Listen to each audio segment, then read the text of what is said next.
Chicago, but we may be just a little Not all the bit passengers find his words reassuring.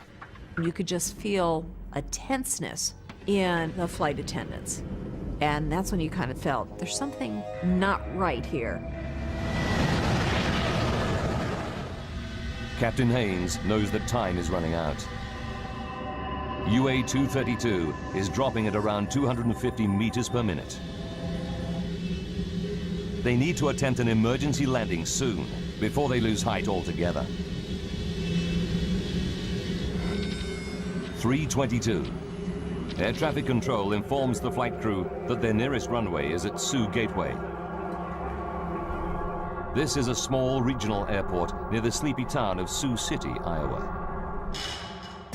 3:25 p.m. A quiet afternoon in a Sioux City fire station is about to get a whole lot busier. When Fire Chief Robert Hamilton hears an alert called in, he suspects something big. I've been in this business a long time, and you can kind of tell. You have almost a sixth sense, I guess.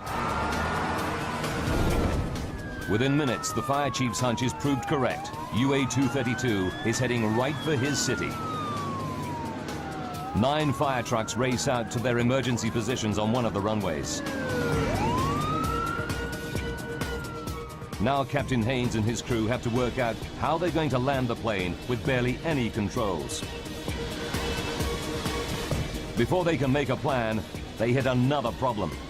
The DC-10 starts to soar up and then down in a random, uncontrollable cycle. For the pilots, it's like riding a roller coaster through the sky. We had no idea how long we were going to keep that airplane in the sky. Debbie McKelvey feels the plane's erratic motion and fears for her life. Here I have a 6-year-old and a 7-year-old. You start praying, you know, if I'm gonna die, please make sure we all go and we all go quick. 3:26 p.m. Captain Haynes calls his senior flight attendant up to the cockpit. When I opened that door, the whole atmosphere hit me. It's the worst crisis possible. The captain tells Jan to prepare the cabin for an emergency landing. As I walked through the first-class cabin, I just could not look anybody in the eye because I was afraid they'd read the fear in mine. Denny Fitch is a DC-10 training pilot flying home from an instructor session. He knows that something is wrong and offers his help. 3:29. What Denny finds in the cockpit shocks him. It was an amazing scene for me because both the pilots were in fact on the controls. Both of them, their tendons in their forearms were raised from effort. Their knuckles were white from grip. As an expert training pilot, Denny Fitch is ready for any emergency, but he's never seen anything like this before. I was dumbfounded because it was unheard of. As a matter of fact, there was no procedure for it, having no hydraulics. The first thought that came to my mind, to be honest, was that I was going to die that afternoon. Ladies and gentlemen, Captain Haynes now tells his passengers the plane is damaged and they'll be making an emergency landing in Sioux City. This landing's a little different than you're used to. 296 people could lose their lives. Getting this airplane down without crashing will be the ultimate test of pilot skill. Denny offers to help out any way he can. I said, "Captain, would you want me to do your throttles?" And he responded, "Yes, do that." Denny takes over on the throttles, the only controls still functioning. They allow him some degree of steering, but the plane is still only able to make right-hand turns.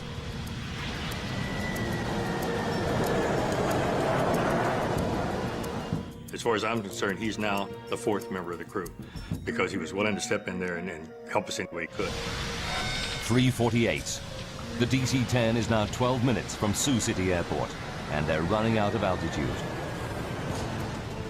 It's time for the pilots to face an almost unthinkable prospect. In a few minutes, they must attempt to land a 165-ton jet without proper flight controls. The lives of 285 passengers are in their hands.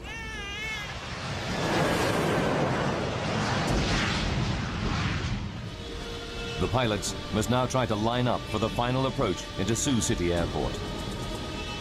Denny Fitch will attempt to steer the plane and control its descent, all by adjusting the throttles.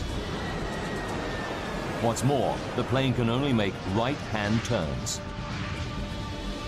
The plan is to make a series of looping turns and hope that as they come out of their final circuit, they're facing the runway.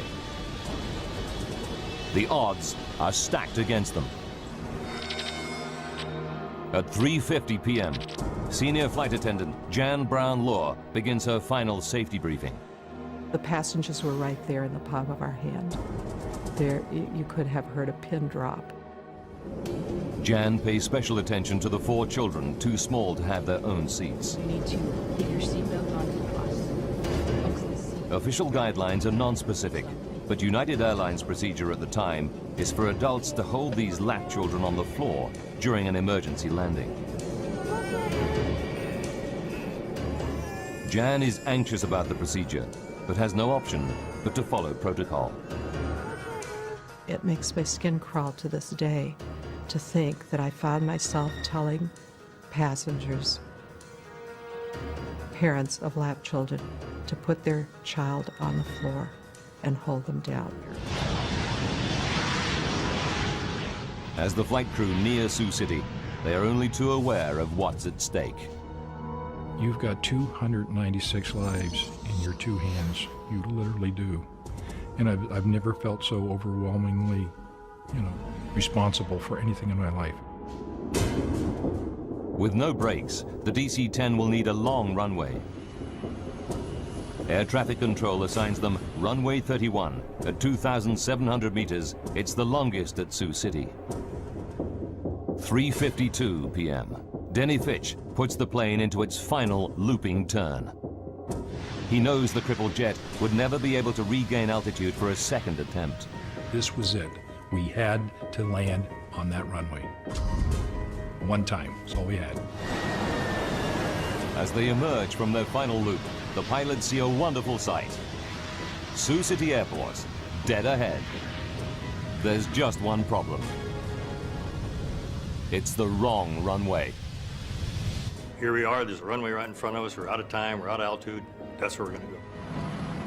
Runway 22 is much shorter than runway 31, and it's full of fire trucks and ambulances. It wasn't until probably a couple of minutes at the most that we had a change in that the runway was actually shifted then from 1331 to runway 22. 3:59. Fire trucks race out of the path of the plunging DC-10. And so we were basically just kind of scrambling, getting out of the way, if you will, and trying to get to an ideal position for that particular runway. Captain Haynes orders the passengers into the brace position. Brace, brace, brace. The minute we said brace, it was like a breeze going over a field of wheat. Everybody in the cabin disappeared from sight to go into their brace position. I kept thinking, this is it. And I actually made my son shut the window shade. And I thought, we don't need to see, the end as it's coming.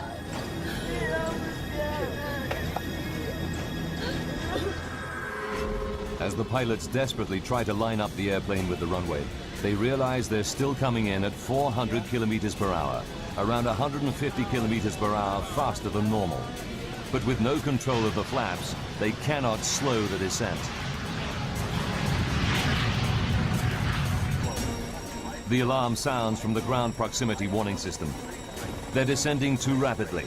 The plane is plunging at 560 meters per minute, over 6 times the normal rate.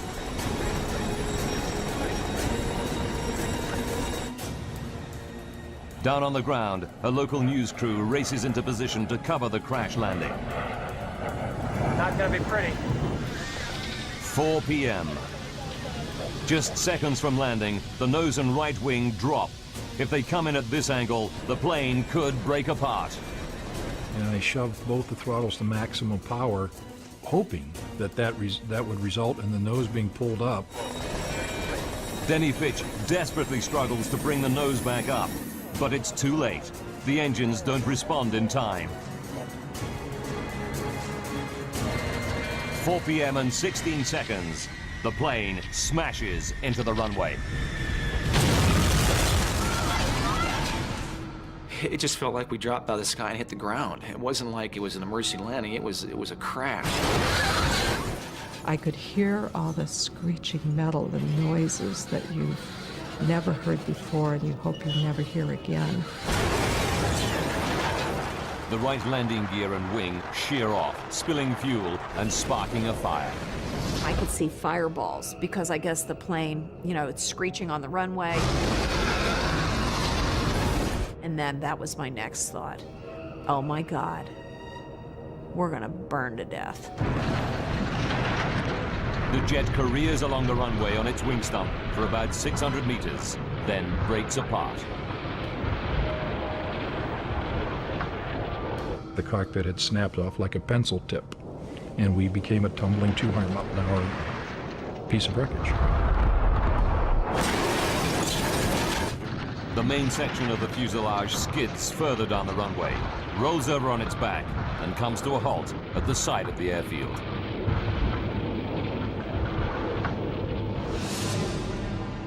The plane is split into 3 main pieces: cockpit, tail section, and middle passenger section. Dozens of surviving passengers flee the burning cabin. Fire trucks and ambulances race to help them. Emergency workers arrive to an horrific scene of dead and injured passengers.